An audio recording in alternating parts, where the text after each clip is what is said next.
You know that feeling when you hear a really great microphone? That clarity. Mm-hmm. It's magic. Well, what if you could take even your favorite mics, the ones you use all the time, and just unlock something more? Yeah, dial them in even further. Exactly. So today, we're diving into microphone frequency response. It sounds technical, but it's fascinating. And we found this amazing tool that lets you control your mic's sound signature. Oh, this is going to be good. And for you listening, we know you want the key info, like fast and clear, so we boiled it down.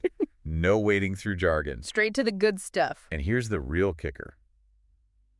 There's this incredibly powerful plugin, and it's available right now at Audio Plugin Deals for, well, an absolutely unheard of price. Seriously. Okay, let's get into it then. Microphone frequency response. So, basically, think of it as how sensitive a microphone is to different pitches, different frequencies. Right, from the really deep bass, like 20 hertz. All the way up to those super high, sparkly sounds around 20,000 hertz. That's generally the range humans can hear. But the key thing is, mics don't hear all those frequencies equally, do they? Not at all. That's the crucial part. Every mic has its own, well, its own hearing profile, you could say. Okay, let's use a real-world example. Everyone knows the Shure SM57, right?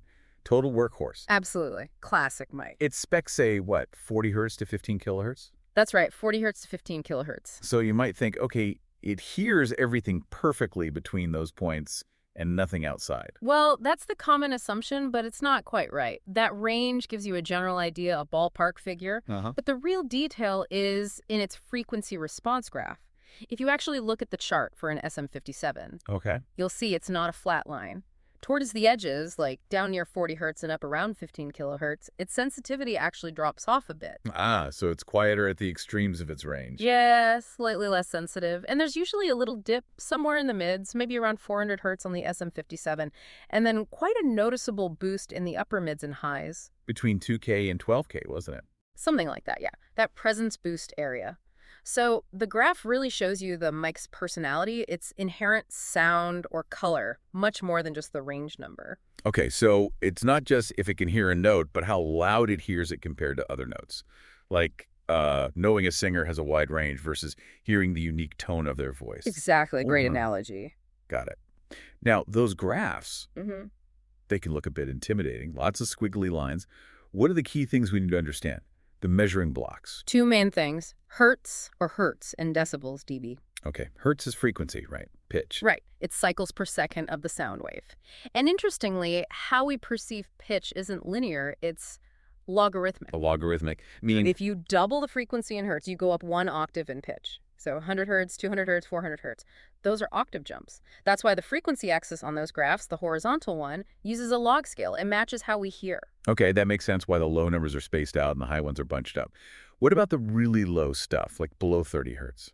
Ah, the sub-bass. Often you feel that more than you clearly hear it as a pitch. It adds that sense of power, that rumble. Right, the chest thumb frequencies. Okay, hertz is pitch.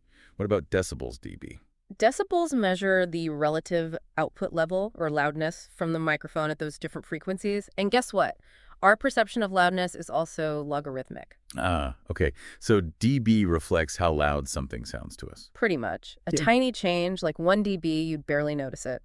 Around 6 dB louder sounds roughly twice as loud to our ears, and 6 dB quieter sounds about half as loud. Go up 12 dB and it feels maybe 4 times louder.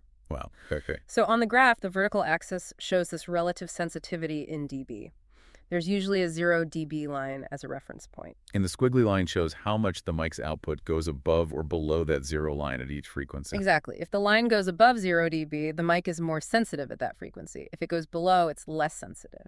So if that line is mostly straight and horizontal, Then we call that a flat frequency response. It means the microphone is trying to capture all the frequencies within its range pretty much equally. accurate, uncolored sound. That's the goal. Think of mics used for detailed recording, like maybe a Neumann Kelem 184 small diaphragm condenser, or a versatile large diaphragm like the AKG C414 XL2, or maybe those super accurate DPA measurement style mics. Like the 4Vin6A. Yeah, something like that. Now, perfectly flat is almost impossible, but these mics aim for a line that's, mostly horizontal across the important frequencies.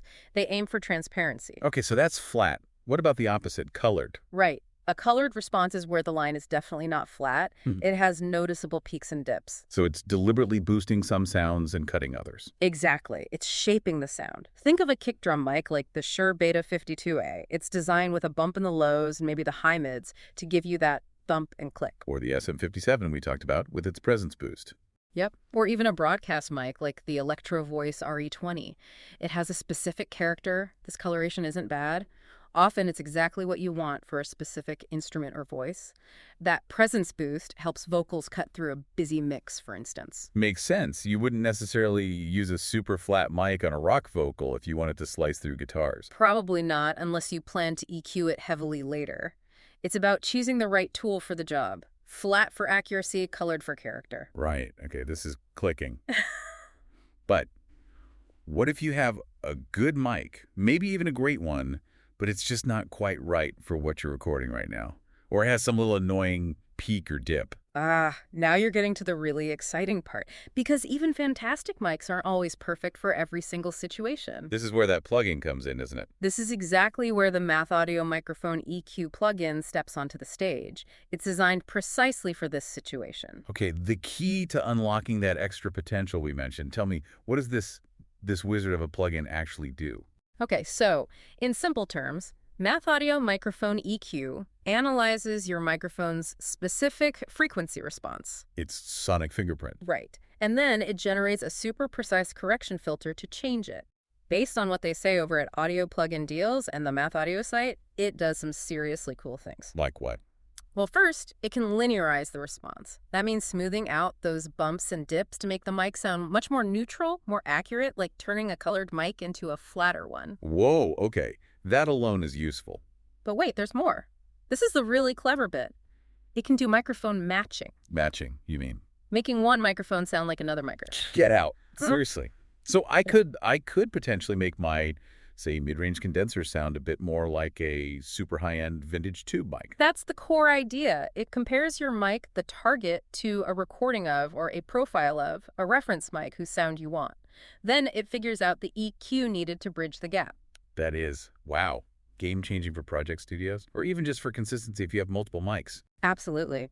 And speaking of consistency, it can also help you create matched stereo pairs. From two mics the same model that might have slight manufacturing differences. Exactly. Essential for really solid stereo imaging. Plus, it supports standard calibration files if you're using measurement microphones. So you can even correct those ultra-flat mics if needed, or use them as reliable references. Right. And it's designed for real-time use, which is huge. Meaning you can use it while tracking or streaming. No latency issues. Apparently so. Yeah. Suitable for real-time applications. And it handles high-resolution audio up to 384 kilohertz sample rates and uses 64-bit processing, so you're not compromising audio quality. Okay, this sounds incredibly powerful. Audio Plugin Deals mentioned a self-learning system. How does that part work? Is it complicated? It sounds like it's actually quite smart and potentially automatic, depending on the mode.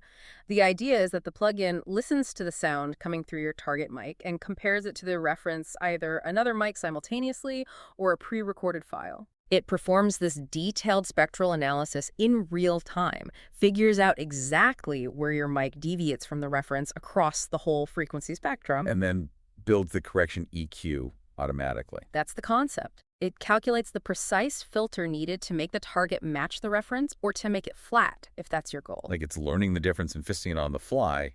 That's impressive tech. Very. It's giving you a level of control that was previously, well, very difficult or expensive to achieve. Okay, let's cut to the chase. This plugin sounds amazing, but why are we talking about it now? You mentioned a deal. Yes. The deal. This is why we're so excited. Right now, literally as we speak, our friends over at Audio Plugin Deals have MathAudio Microphone EQ on offer for its absolute lowest price ever. Okay, emphasize that again. Lowest price ever. Ever. I'm not kidding. The normal price is $69, which is already pretty reasonable for what it does. Yeah, for mic matching and linearization, definitely. But right now, at Audio Plugin Deals, it's down to $17. $17, did I hear that right? From 69. 17 US dollars. It's honestly unbelievable value. We're talking what, like 75% off? More? That's staggering for all those features you just listed. Linearizing any mic, that incredible matching capability, creating matched stereo pairs, calibration file support, real-time use, high sample rate for $17. It's kind of nuts. It blows a lot of other potential solutions out of the water just on price alone, let alone the specific features like matching. And how's it being received? Are people actually buying it at this price? Oh, yeah. Word on the street is that this deal is incredibly popular. We've heard it's been absolutely flying off the virtual shelves over at Audio Plugin Be Deal. buying off the shelves. And the user feedback. Consistently top marks. People are giving it 5 out of 5 stars. Wow, a perfect score. That says a lot. Users are clearly finding it powerful and effective. It seems so. People are genuinely blown away by what they can achieve with it, especially at this price point. It's not just a bargain. It's access to professional-level microphone shaping for, well, peanuts. An unprecedented opportunity, truly. Okay, I'm sold on the value. That's insane.